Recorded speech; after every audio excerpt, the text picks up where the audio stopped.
So g'day everyone, welcome to another Bush Creek fly tying tutorial. So in this video we're tying up this little pattern of mine. It's an Afro Caddis. It's a pretty much a weighted pupa pattern. Obviously good for when caddis pupa around, but it's actually sort of pretty good attractor as well. So lots of movement when you drop it in. It's pretty straightforward to tie, and so we'll get on into it. So to start it off, I'm using a Daihuku pupa hook in size 16. And to the front of that I've added in a little 2mm brown seed bead, glass seed bead, and then I've got a probably about 3mm tungsten coffee coloured bead behind it. You can play around with the colours, I guess.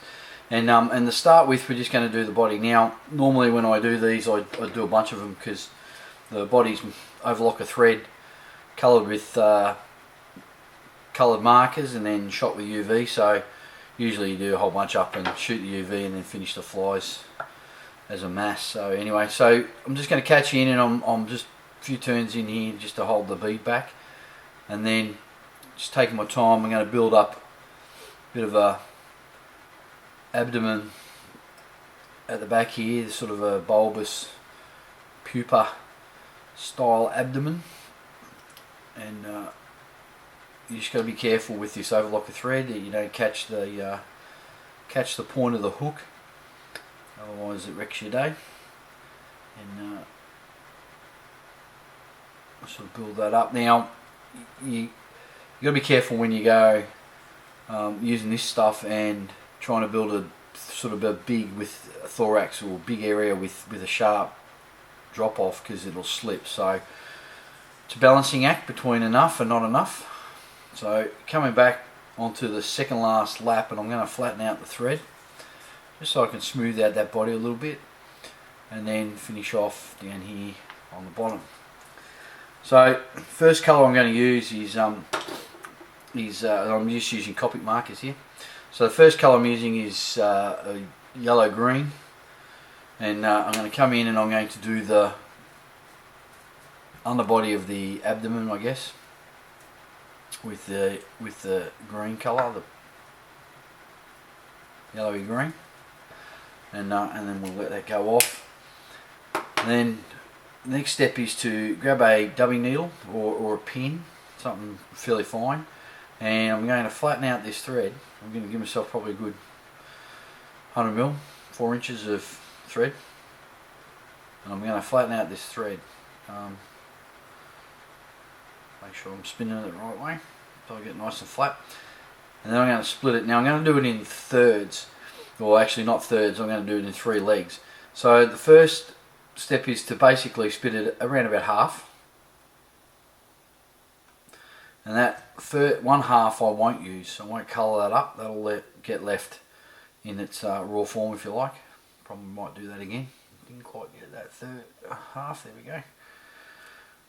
So leave this piece uncoloured, and then the remaining half of the thread I'm going to split into sort of 1/3, 2/3, more or less. You don't have to be necessarily super precise, but what I'm going to try and do here is basically create a fairly fine sort of feature colour in there. So I've got 3 legs there. Says the man with 3 legs. And first colour I'm going to use is Caledonian green, and I'm going to come in and I'm going to colour up the 2/3 piece with Caledonian green. Make sure I've got plenty of colour in there.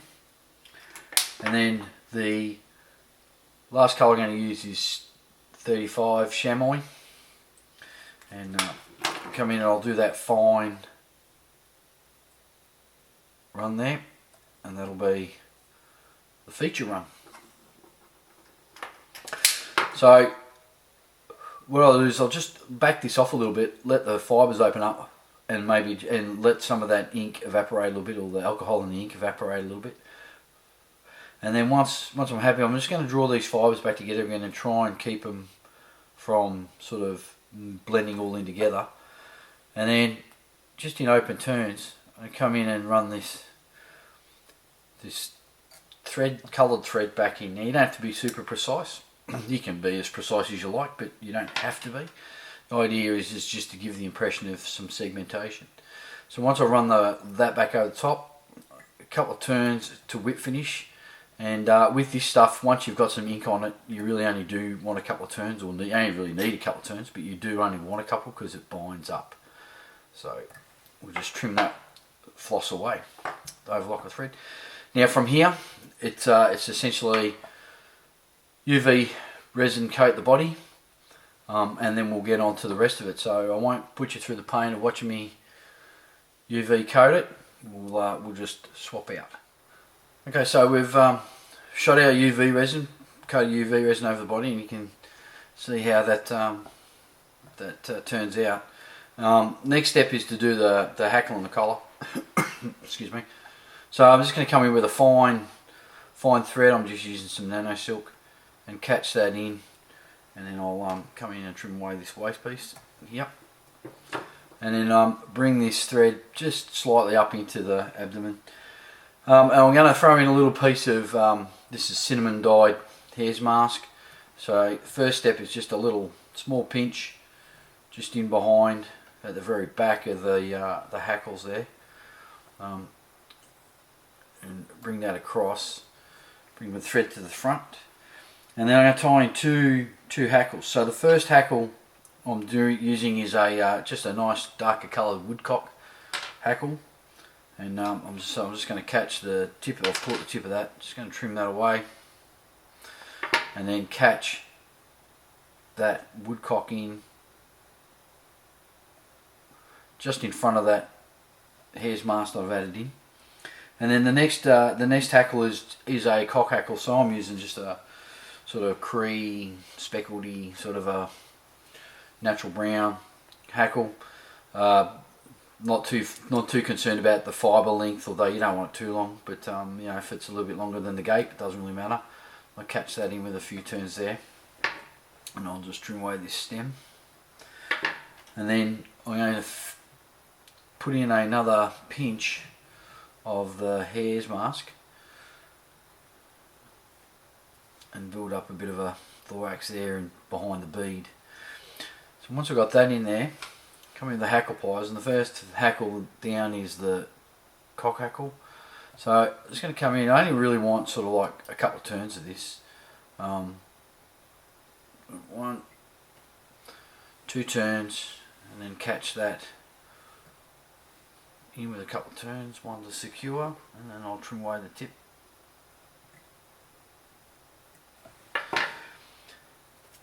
And then come in behind it with the